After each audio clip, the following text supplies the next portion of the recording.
lo más importante que deben tener es una base muy, muy consistente en la parte ética y deontológica. Vivimos un momento donde eso parece que no importa y en nuestro país con más razón. Acá no importan los valores. Si no hay valores, la actividad médica se resquebraja.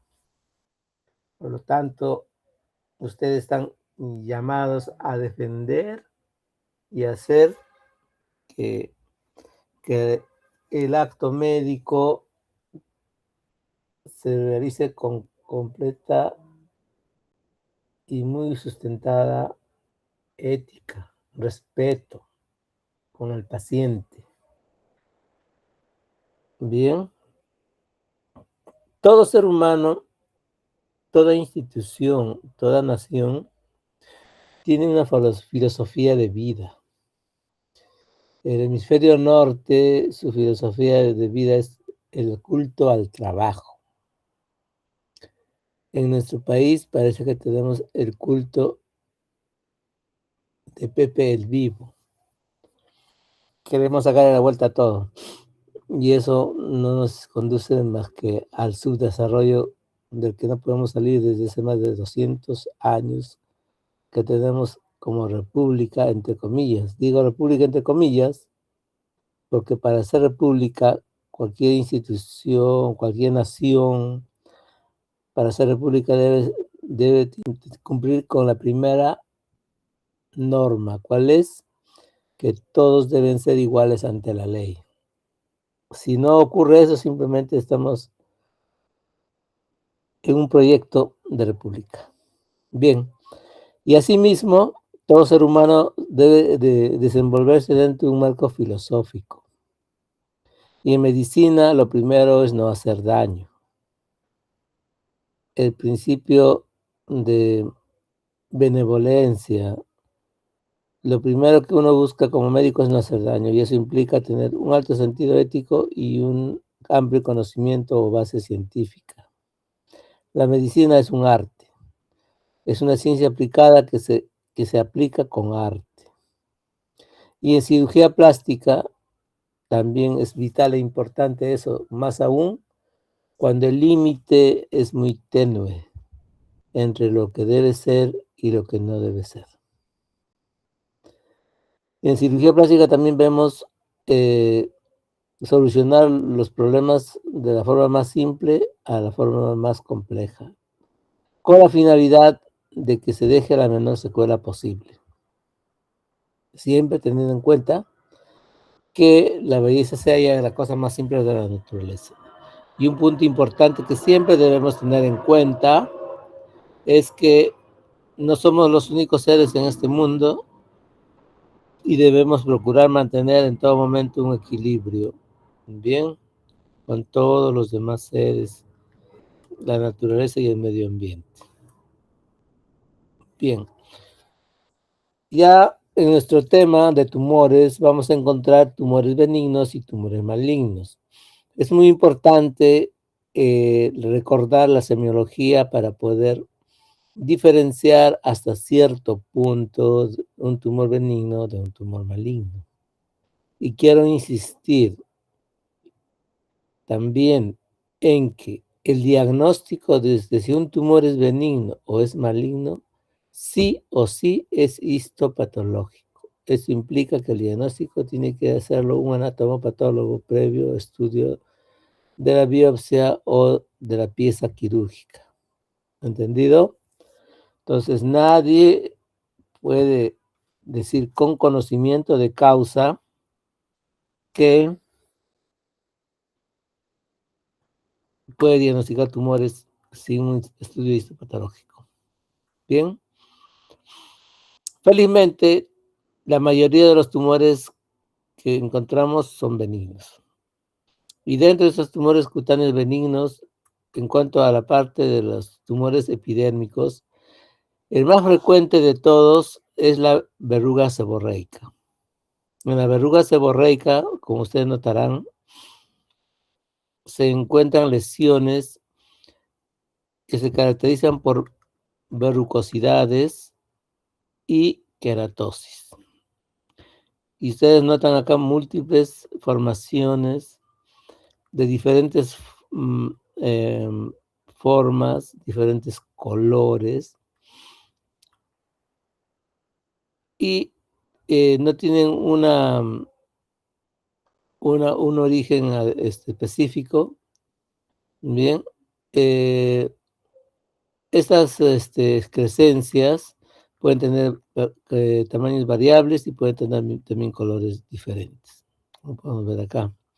Y como todo tumor benigno, no tiene infiltración subyacente y su consistencia no es dura como en un tumor maligno, ¿no? Entonces, por eso, siempre estén pendientes de los 4 métodos semiológicos que conocemos. Acá tenemos un aumento, una vista en aumento de una verruga seborreica. Como ustedes ven, tiene sus bordes delimitados, tiene un color casi semejante, aunque con pequeñas variaciones, y sobre todo tiene hiperkeratosis y verrucosidades en la superficie. Es una característica típica de estas lesiones. Ese mismo nervio epidérmico verrucoso puede tener una disposición lineal siguiendo las líneas de Blaschko, como vemos acá. Pero las lesiones tienen similares características que se ven verrucosidades y queratosis. El nervio epidérmico verrucoso inflamatorio lineal, también como ustedes notan, son lesiones maculoeritematosas con verrucosidades en algunas zonas, áreas con pústulas, escamas también, y áreas necróticas o de gangrena. No hay una causa específica y también se ubica siguiendo la línea de Blaschko. Y aparecen en zonas como ustedes ven, cerca de la zona perineal. Miren acá una vista más próxima. Ahí vemos la gangrena, vemos las escamas, vemos las pústulas y la zona eritematosa. No hay causa específica de su presentación. El nevo de Becker es una mácula pigmentada, como ustedes notan también, que se caracteriza por ser pilosa. No hay una causa específica por la que se presente o aparezca. Esta placa hiperpigmentada, como ustedes notan, tiene una dimensión considerable y generalmente se localiza en la parte baja de la espalda y el tórax. Puede presentarse también en adultos jóvenes, ¿no? O también puede ser secundario a una hipermelanosis epidérmica. El acantoma de células claras es una tumoración nodular, como ustedes notan, que no tiene una causa específica y su color puede ser rosado, como ven en la imagen, y una superficie húmeda. Repito, insisto, el diagnóstico siempre es histopatológico. El queratoacantoma es una lesión nodular también, como ustedes notan. Es característico este tapón de material córneo que va a presentar. Su crecimiento es rápido y también puede desaparecer en forma espontánea después de algunos meses. Se le considera que es producto de la radiación ultravioleta, la radiación solar, y por lo tanto algunos lo consideran como una lesión también premaligna. El acantoma fisurado es similar al anterior, sino que se presenta en la zona de apoyo de los lentes, como ustedes ven, y esos lentes, esas patas de las gafas, apoyan en esta zona y pueden hacer esa fisura, por eso es que es fisurado. Son lesiones nodulares con una fisura en la zona de apoyo de los lentes. Esto tiene relación con factores mecánicos. Acá vemos cómo es que ese apoyo de las gafas va a estar produciendo esa lesión, esa fisura. Después de más o menos semanas o meses de un trauma consecutivo, ¿no? Con gases, con las gafas. Bien, también tenemos los tumores pilares y sebáceos. En este caso vemos un quiste epidermoide que ustedes notan, como ustedes notan, tiene una superficie lisa, distendida, con pequeñas telangiectasias, por la misma expansión, y su contenido es un material seboso de olor fétido. A veces pueden ser múltiples y aparece generalmente en las zonas donde hay bastante seborrea. Por ejemplo, en las regiones donde hay bastante glándulas sebáceas. ¿No? En algunos casos puede ser en la zona, como ven acá, retroauricular, en las zonas de piel cabelluda también. Cuando aparece en la piel cabelluda tienen este aspecto piloso. No, tampoco tiene causa específica y la diferencia es que puede tener el tamaño de un guisante hasta de un huevo. Vulgarmente eso también se le conoce como lupias. Las glándulas sebáceas también pueden acumularse, como ustedes ven, en una especie de capa con estos pequeños nódulos o pápulas dérmicas. No tiene una causa específica, pero se considera de que se debe a una oclusión del conducto excretor de las glándulas sebáceas. Aparece en zonas de piel laxa, donde hay bastante glándula sebácea, como en este caso cerca al ángulo naso orbital, y pueden desaparecer espontáneamente o con un poco de fricción también se puede hacer una limpieza. Aparece también en la zona de la nariz, de los párpados, etc. Y como repito, se considera por una obstrucción del canal excretor de las glándulas sebáceas. El tricoepitelioma, como ustedes ven, son pápulas dérmicas que no tienen una causa específica de presentación. Pueden variar en dimensiones de 2 hasta 5 milímetros. Son aplanadas y algunas incluso translúcidas. Pueden ir desde un color blanquecino hasta un color rosado y van a estar rodeadas de finas telangiectasias. Su localización básicamente es, como ven, en la nariz, puede estar en la frente, en las barbillas, y tienen una connotación hereditaria. Y aparecen a partir de la infancia o también a partir de la adolescencia. En las personas mayores vamos a encontrar estas tumoraciones, digamos,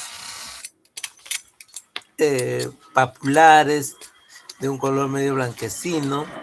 La característica principal de estas tumoraciones, aparte de que son múltiples o pueden ser múltiples, es que tienen una zona umbilicada. Es el adenoma sebáceo senil.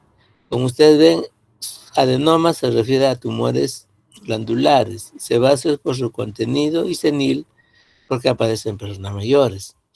Estas formaciones pueden ir desde unos 3 hasta 6 milímetros de diámetro, puede aparecer en cualquiera de los sexos y sobre todo se ubican en las zonas expuestas al sol.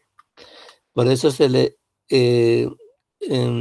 vinculan con la radiación ultravioleta y la radiación solar. Y aparece pues después de los 50 años de edad. Y como su nombre dice, es una hiperplasia de los adenomas en estas zonas, especialmente como la frente y la piel cabelluda.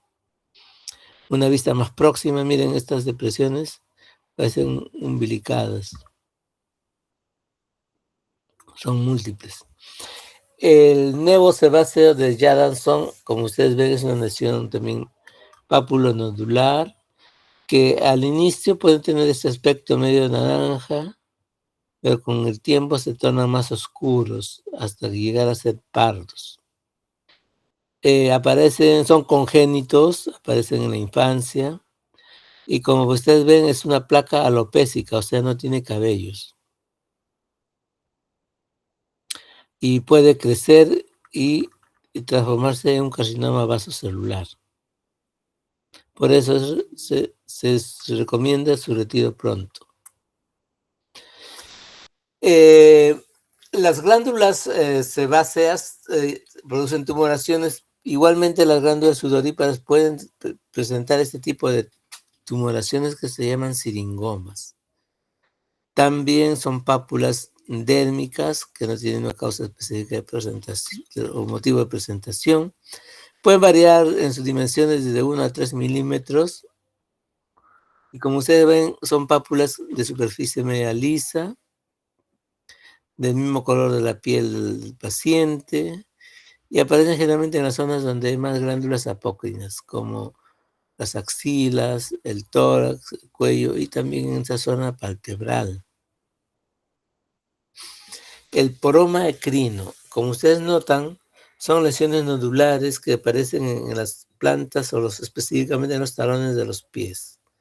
No hay una causa específica que lo induzca. Son tumores solitarios y benignos y tienen un aspecto sanguinolento. La característica típica de esas tumoraciones es que tienen un collar de queratina, como ustedes notan. ¿Ya? Pero es importante hacer un diagnóstico diferencial, especialmente en nuestro medio, con un melanoma acrómico maligno o un botriomicoma. Por eso es importante esta lesión, especialmente porque hay que diferenciarlo de melanoma acrómico. Y más aún, cuando nosotros tenemos los melanomas en zonas acrales, o sea, en la planta de los pies, básicamente, hay más incidencia en nuestro medio. Los cilindromas, como ustedes ven, también son lesiones nodulares que no tienen una causa específica tampoco y se localizan en la piel cabelluda. Se pueden conglomerar y se vuelven amamelonados y dan a la piel cabelluda un aspecto de abollado. Bien. Estos tumores tienen una superficie lisa, de color normal, típico o medio rosado, dependiendo de cada paciente, y pueden presentar telangiectasias. Y como todo tumor benigno, no se adhiere a planos profundos. Ya en tumoraciones del tejido conectivo, o sea, más profundos, vamos a encontrar el histiocytofibroma. Siempre cerca de la piel. Estas histiocytofibromas son lesiones también nodulares, como ustedes notan. Pueden ir de un color rosa hasta un color parduzco y pueden variar entre 5 a 6 milímetros de diámetro. Como su nombre lo dice, tiene una composición de fibroma, por lo tanto son más duros, son un poco más duros que las lesiones verrucosas que hemos visto más antes. Y se localiza pues en las extremidades inferiores, y algunos lo relacionan con la picadura de insectos.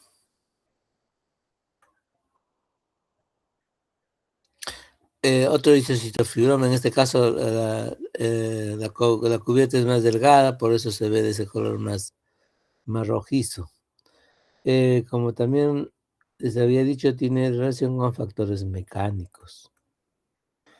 El cuero cutáneo o fibroqueratoma digital adquirido, como ustedes notan, son excrescencias que se presentan en zonas donde frecuentemente se producen traumatismos, de la mano, por ejemplo, en este caso.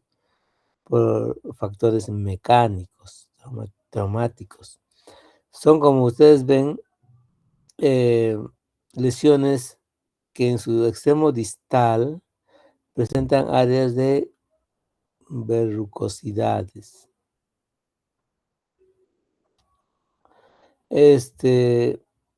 Y como repito, se considera como producto de un traumatismo. En esta oportunidad también estamos presentando las cicatrices queloides. Las queloides no es un tumor, pero lo he traído a colación porque tiene un comportamiento tumoral, crece como un tumor, crece invadiendo tejidos adyacentes en los tres planos, en profundidad, en altura y en extensión. No siendo un tumor, básicamente tiene un componente idiosincrático y se le vincula también a factores mecánicos, pero ya sobre un componente idiopático. Estas lesiones invaden tejidos sanos y tienen dos estadios específicos. El estadio activo, cuando presenta sintomatología, y el estadio inactivo, en cuyo caso tiene un color hialino, no es como en este caso eritematoso, no produce molestias, como cuando está activo, y pueden estabilizarse por tiempos y otra vez reactivarse. Son muy, digamos, reactivos a cambios también del sistema hormonal de los pacientes. Bien, y como ustedes también saben, la etnia negra es la que más frecuentemente tiene, digamos, esa característica de poder hacerse eh, o de presentar este tipo de cicatrices queloides, ¿no? Bien, entonces, decía que estas cicatrices queloides tienen dos estadios, activo e inactivo. El tratamiento sí o sí tiene que darse en el estadio activo, donde hay sintomatología, y el tratamiento es médico, no es quirúrgico. Las cicatrices queloides no deben retirarse, salvo que estén produciendo limitación funcional, en cuyo caso se puede retirar, pero cuando esté inactivo. Cuando está activo es muy complicado las cirugías y a veces se induce más fácilmente a que crezca mayormente. Son recidivantes. Cuando uno tiene que retirar o tiene que tratar o tiene que hacer una cirugía en una cicatriz queloide, tiene que advertir al paciente la alta probabilidad de recidiva. Bien. Ahora, en cuanto al molusco péndulo, como ustedes ven, una tumoración pequeña, digamos, tiene un pedículo estrecho y se localiza generalmente en los pliegues de la axila, en los pliegues inguinales, en el cuello y en la zona órbito-palpebral. No hay una causa específica y su retiro es fácil. Puede, incluso con anestesia, cortarse con una tijera y hacer una hemostasia con electrocauterio. El santoegranuloma juvenil es otra tumoración, digamos, benigna, nodular, no tiene causa específica y su color puede ir desde un color amarillo anaranjado hasta un color pardo. Es de consistencia blanda y se localiza pues en la cara, piel cabelluda, el tronco, la raíz de las extremidades y puede aparecer incluso en un recién nacido o en el lactante, pero también puede presentarse en niños y adultos. El xantoma tuberoso son pequeñas pápulas semiesféricas, como ustedes ven, que se localizan en las zonas de extensión de las articulaciones, como en este caso el codo, la rodilla, incluso las nalgas. Estas pápulas dérmicas nodulares pueden conglomerarse de esta manera cuando ya está relacionado con problemas metabólicos como las hipertrigliceridemias graves. Estas pápulas pueden confluir y tener este aspecto. Bien. Eh, También es frecuente ver este tipo de tumoraciones, que son los antelasmas. Son depósitos de colesterol que se ubican en zonas de piel laxa, como en este caso la piel palpebral. No hay una causa específica de presentación, pero se vincula con el colesterol sanguíneo. Bien, son unos santomas planos. Se recomienda retirarlo pronto porque de lo contrario puede crecer más y su excisión y reconstrucción posterior va a ser un poco más complejo y va a dejar más secuelas. ¿Hasta ahí todo claro? ¿Alguna pregunta? Todo claro, doctor. Bien. Ya en más profundidad vamos a encontrar los lipomas. Como ustedes notan, son también tumoraciones nodulares, en plano un poco más profundo. Pueden ser, como en este caso, eh, encapsulado o tener cápsula o difuso. Cuando tiene cápsula se puede notar claramente, su consistencia también es blanda, ¿no? Y puede adquirir tamaños considerables. Eh,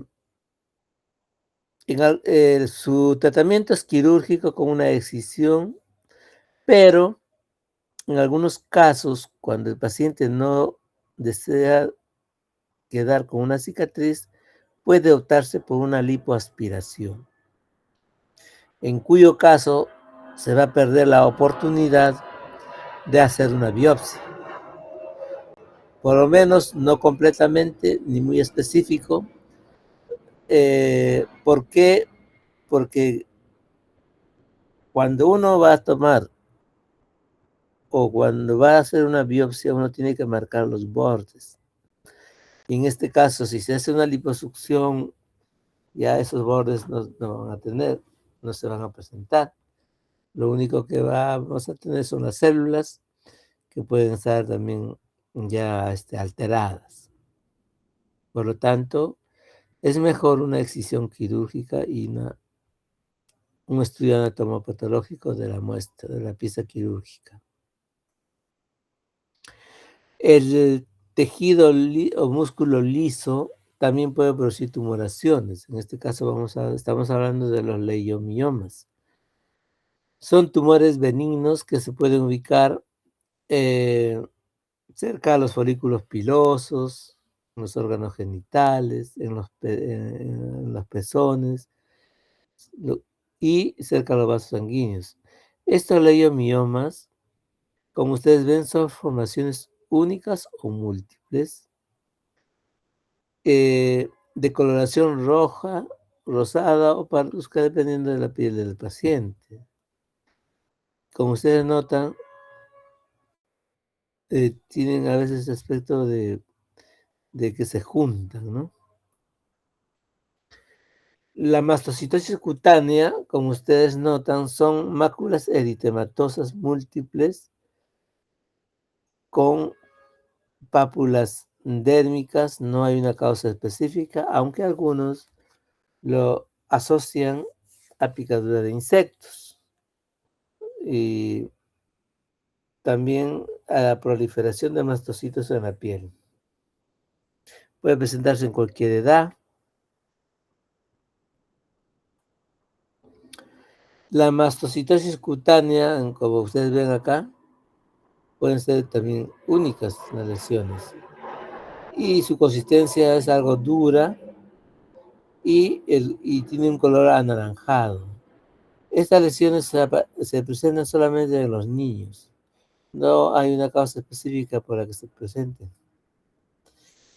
Bien, también el tejido nervioso puede producir tumoraciones benignas o tumoraciones, mejor dicho, en las áreas periféricas. Estamos hablando de las neurocristopatías o neurofibromas.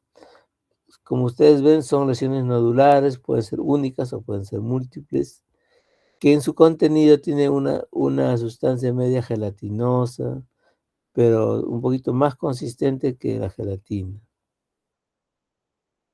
Pero son fácilmente depresibles.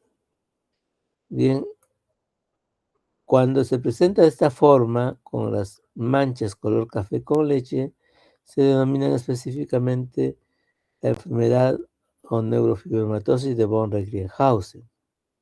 Es un tipo de neurocristopatía que se caracteriza por estas lesiones por máculas pigmentadas de color café con leche y áreas de nódulos, como ustedes ven.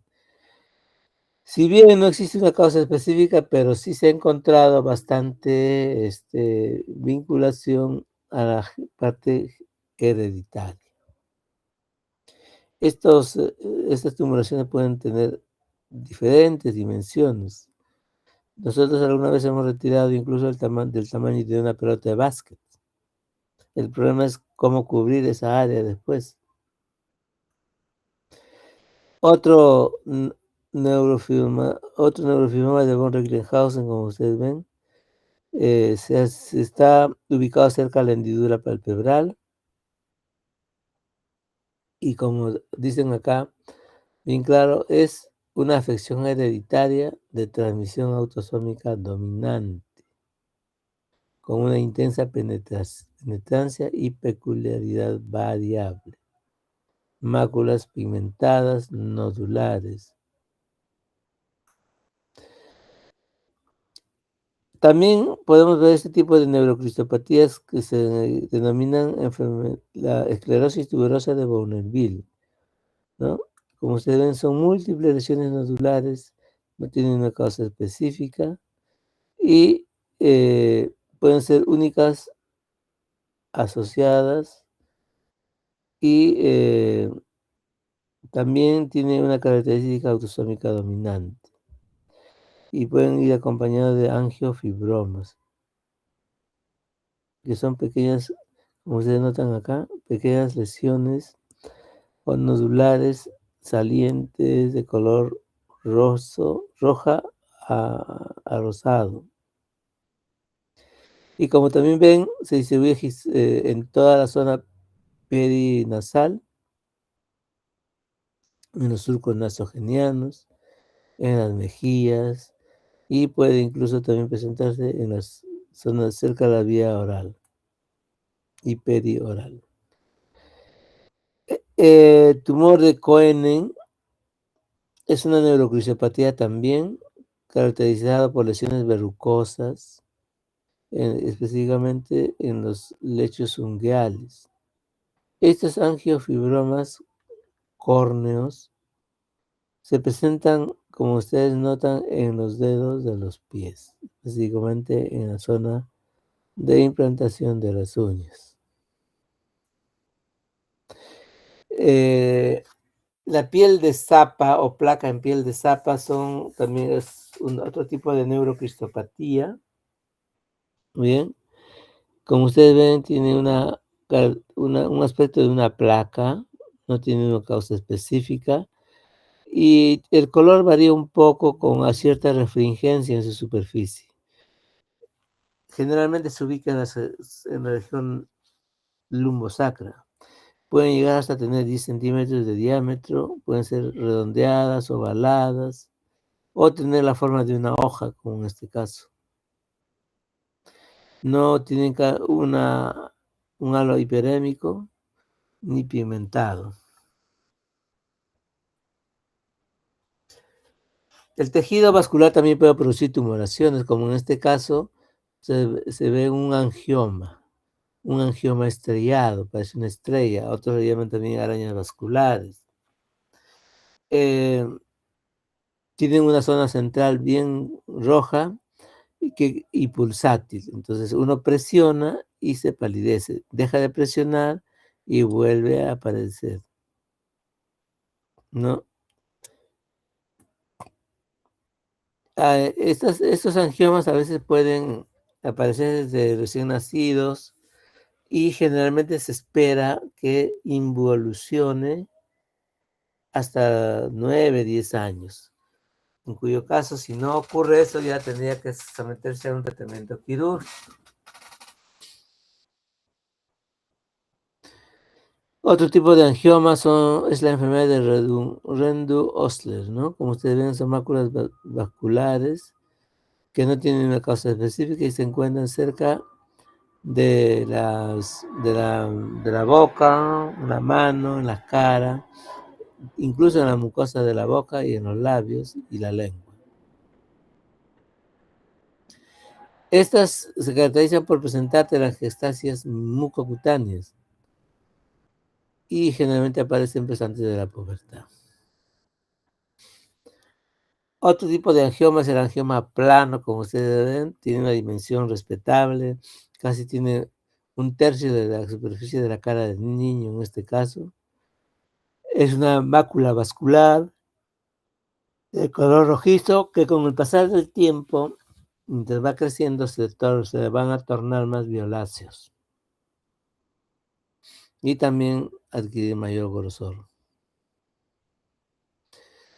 Este angioma es un angioma tuberoso, como ustedes notan, es una lesión nodular cubierto con una piel muy, muy delgada que puede producir al roce sangrado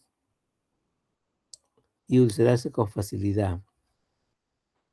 Estas lesiones desaparecen espontáneamente después de la infancia y no dejan secuelas, pero como repito, si no desaparecen hay que retirarlo quirúrgicamente. Otro tipo de angioma un poco más profundo es un angioma subcutáneo. Miren, a través de la piel se puede ver estas tramas de los vasos. Estas lesiones nodulares no tienen una causa específica. Esta lesión sí no va a involucionar espontáneamente. Hay que diferenciarlo de estas lesiones, debe diferenciarse de las malformaciones arteriovenosas, que generalmente tienen causas postraumáticas. Los angiomas también pueden tener este aspecto, como ustedes ven, se denominan los angiokeratomas. Su característica principal es que se trata de pápulas dérmicas, como ustedes ven, múltiples, que tienen áreas de queratosis, no hay una causa específica. Y se localizan pues en el escroto, en la vulva, y también pueden diseminarse por las nalgas. Siempre es importante el estudio histopatológico. Acá vemos un tumor blómico, otro tipo de angioma, muy doloroso al menor roce incluso, y se localiza pues en la periferia, especialmente en las manos y especialmente en la zona subungueal.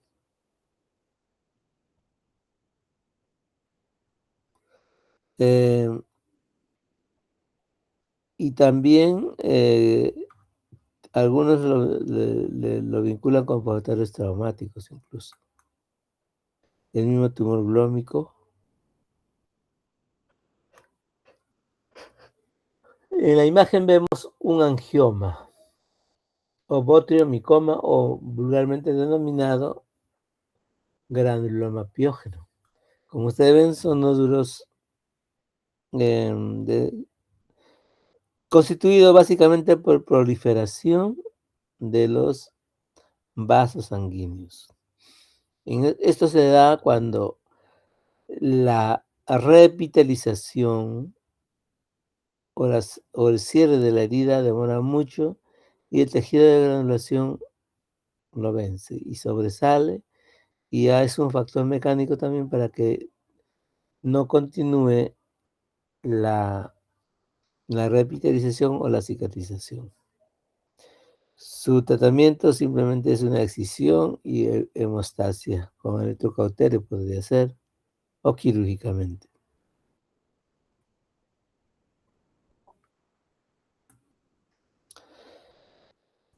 Los angiomas, como ustedes notan, son lesiones de color rubí, ¿ya? Y en cambio pueden ir acompañados de verrugas seborreicas, como ustedes notan. Estas serían las verrugas seborreicas. Y aparece pues en personas de edad avanzada y localizados básicamente en el tronco. Las lesiones básicas, como repito, son máculas vasculares con verrucosidades y queratosis.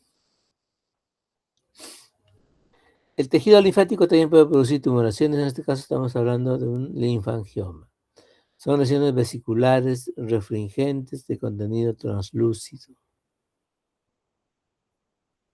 Y generalmente van acompañados de lesiones vasculares, como en este caso pequeños angiomas, como podemos ver, ¿no? Estos serían los angiomas y estos son los linfangiomas. El nódulo doloroso de la oreja. Esta lesión nodular, muy doloroso, con áreas de hiperkeratosis, y se le considera que se debe a factores mecánicos, o sea, traumatismos. Es un nódulo que aparece en el hélix de la oreja y puede desaparecer también espontáneamente.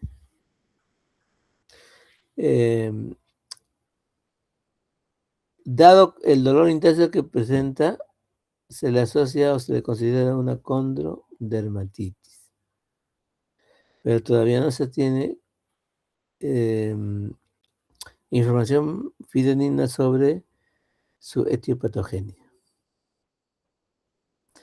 Pseudoquistes mucoides son pequeños nódulos translúcidos, también que no tienen una causa específica, y se localizan en el dorso de los dedos, cerca de las articulaciones interfalángicas y cerca al tejido tendinoso. Su contenido es una sustancia mucoide.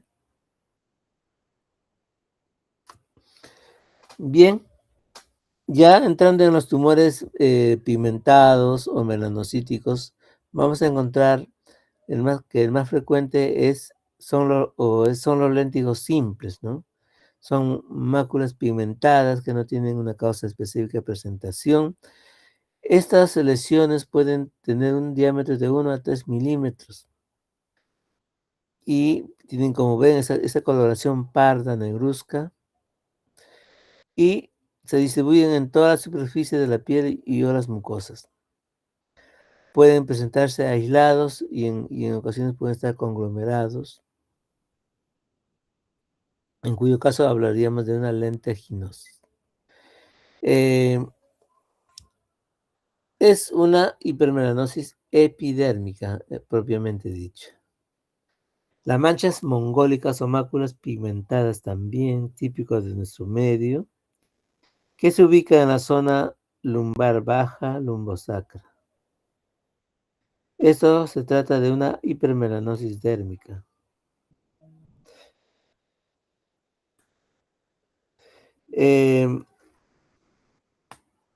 También vamos a encontrar esas tumoraciones, como ustedes ven, ya tienen un componente de pigmentación.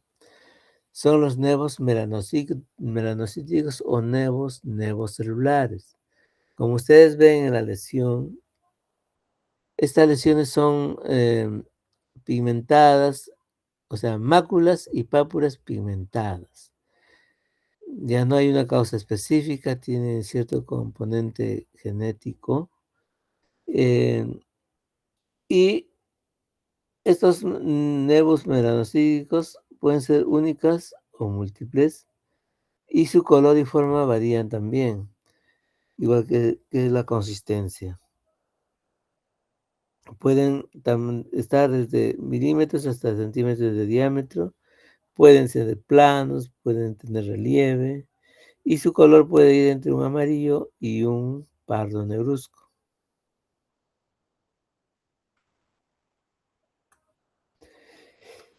Nevo melanocítico o nevo nevocelular. Como ustedes ven, son máculas pigmentadas, papuloepidérmicas, no tienen una causa específica, pero sí un componente genético, un componente hereditario, y pueden tener, como digo, hiperpigmentación o pueden estar despigmentados, como en este caso, y acá estaríamos hablando de dos aspectos.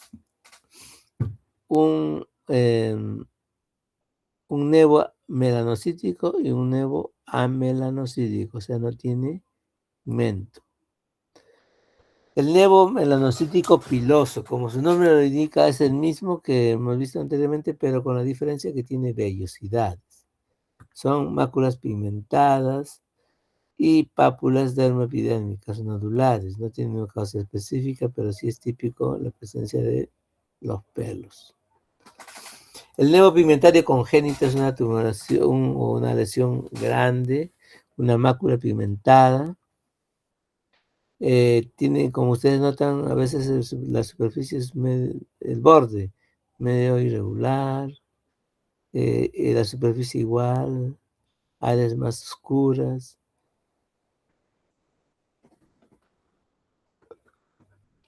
Todas, y bueno, en algunos casos pueden estar cubiertos también de vellos. También le pueden decir que son gigantes por el tamaño que pueden tomar. Y se suele recomendar, el dermatólogo siempre recomienda su retiro lo más pronto posible. El nevo juvenil split son una lesión nodular, como ven, no tiene causa específica y tiene ese color rojizo a rosado.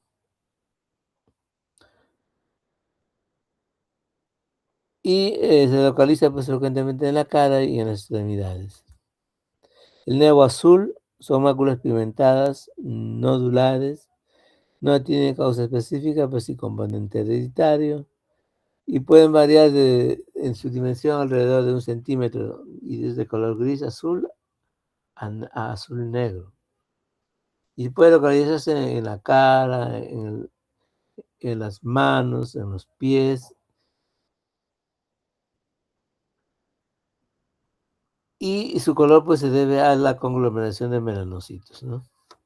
El nevo de Sutton o alonevo. Alo quiere decir blanco, ¿no? Entonces, estas son lesiones maculopigmentadas con áreas acrómicas, que le da el aspecto de un huevo frito.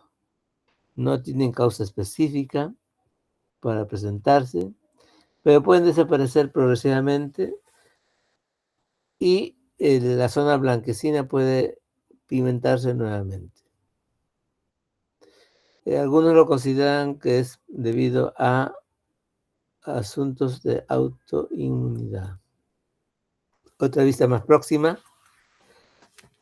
Bien, acá tenemos un nevo ungueal. Como ustedes ven, son máculas pigmentadas, no tiene causa específica, pero tiene una característica que puede distorsionar la uña, en este caso. Y esto se debe a la existencia de nevo melanocítico en la región matricial. Bien, eso sería lo relacionado a los tumores malignos, a los tumores benignos. En cuanto a los tumores malignos, vamos a encontrar básicamente estos tres tipos de tumores mayormente. De ellos, el carcinoma vasocelular es el más, digamos, común, más frecuente, felizmente es el más benigno. Le sigue en virulencia el carcinoma epidermoide y El melanoma maligno sí son lesiones que hay que tener muy en cuenta, descartarlo lo más temprano posible. Por ejemplo, los dermatólogos hacen la semana del lunar o el día del lunar y hacen campañas para detectarlo tempranamente. También podemos encontrar angiosarcomas que son más digamos, infrecuentes todavía. Acá es importante este tipo de clasificación. Es una clasificación, diríamos, de tipo descriptivo, ¿no? Y hay otra clasificación, en este caso es la clasificación de Clark, y hay otra clase de clasificación que es la clasificación de Breslow, que usan más los histopatólogos, los anatomopatólogos, porque lo clasifica de acuerdo a profundidad, ¿no? El 1 a 1 milímetro de profundidad, el 2, Breslow 2 y así por el estilo. El Breslow 5 sería cuando tiene 5 o más milímetros de profundidad. Y son equivalentes con el CLAR 1, que abarca comprende la epidermis, CLAR 2, la lámina basal. Cuando se dice que solamente alcanza la epidermis y se retira temprano esa lesión, ese melanoma, puede considerarse que se ha curado, ¿ya? Siempre, y repito, hay que mandar a la patología. Pero cuando ya llega hasta la lámina basal, ya hay que tener vigilancia. Vigilar evolución y estar atento por lo menos pues, durante los próximos 3 a 5 meses. Pero cuando ya llega a la dermis papilar o a 3 o más milímetros de profundidad, ya se considera que ha hecho metástasis, sobre todo por vía hematógena y por vía, digamos, local, ¿no? E incluso también por vía, bueno, por continuidad, por vía hematógena, por vía linfática. Y cuando ya pues es CLAR 5 o a 5 milímetros de profundidad también, y ahí ya estamos hablando de tejido celular subcutáneo. En esos casos ya se considera que ha hecho metástasis. Y en esos casos hay que hacer un estudio oncológico completo. Esta lesión aparentemente parece un carcinoma epitelial o un, ¿cómo se llama esto? Un cáncer epidémico, ¿no? Epidermoide. Entonces, esta señora llegó al servicio después de muchas cirugías en otros lugares con cirujanos plásticos, incluso con cirujano de cabeza y cuello, y, y siempre recidivaba. Nos daba la impresión de ser un epidermoide, ¿no? Y se hizo biopsias, varias biopsias y salió siempre un cáncer vasocelular. Se hizo un colgajo indiano frontal para poder reconstruir toda esta zona. Esta es la característica típica de un carcinoma vasocelular. Esa superficie nacarada y puede tener áreas de sangrado y formar coágulos como en este caso. Acá tenemos una lesión también que es un carcinoma vasocelular por características, digamos, ectoscópicas, ¿no? Y por palpación y todo lo demás. Sus bordes son medios nítidos, regulares, aunque su superficie es un poco irregular y su color también es muy oscuro. Pero de todas maneras, clínicamente se le ha catalogado como un carcinoma vasocelular. Bien, En cuanto al melanoma, la clínica Mayo hizo una mnemotecnia del ABCDE del melanoma. Bien, acá ven estas formaciones cómo se presentan. Entonces, la A tiene relación con la asimetría. ¿Qué quiere decir asimetría? Que el diámetro transversal y el diámetro vertical son disímiles, son distintos, son diferentes. Los bordes son bordes irregulares, ¿ya? Que crecen rápidamente y tienen ese típico aspecto muy cambiante. El color también va a ir cambiando desde un oscuro sucio hasta otro tipo de coloración. Miren, todos los tipos de coloración que podemos encontrar acá, desde naranjas a rosados, pardos, con bastante brillo, etc. Entonces, eso es en relación al color. Y en relación al diámetro, el diámetro vertical y el diámetro horizontal son muy disímiles, son muy distintos. Y su superficie, miren, es muy cambiante, muy variable. Y en cuanto a su evolución, estas lesiones pueden migrar así por continuidad y dar este aspecto. Por momentos se ponen oscuros, por momentos se ponen claros. Por eso es importante estar vigilando este tipo de tumoraciones. No sé si quieren alguna pregunta, quieren hacer alguna pregunta. Todo claro, doctor. Bien, entonces, si todo está claro, no hay preguntas, ya además por dictada la clase, pues. Solamente ha habido 13, ¿no? No, 13, 14, 15, 16, 17, 18, 19, 20. ¿No, Leonardo? Sí, doctor, aunque ya se han salido algunos. Había más durante el año. Bueno, ya pues. Entonces, con mi grupo nos vemos el próximo jueves, 8 de la mañana. Hasta luego, doctor. Gracias. Hasta luego. Gracias, doctor.